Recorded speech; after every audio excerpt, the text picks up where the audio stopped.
হ্যাঁ ভাই বল। এ ভাই কই আছিস তুই? আরে বন্ধু গুড নিউজ, তপনের শালি না পয়টা গেছে রে ভাই। হোটেল যাওয়ার তো টাকা নেই, তাই বাসবাগানে নিয়ে যাচ্ছে।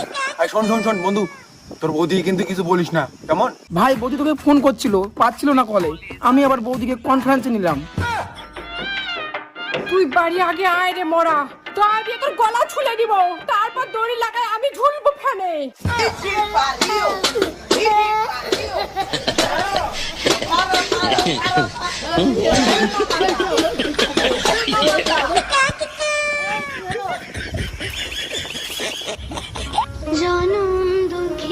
ভগবান শুধু আজকের দিনটা বাঁচায় দাও ভগবান, বাতাসা দিয়ে পূজা দেবো।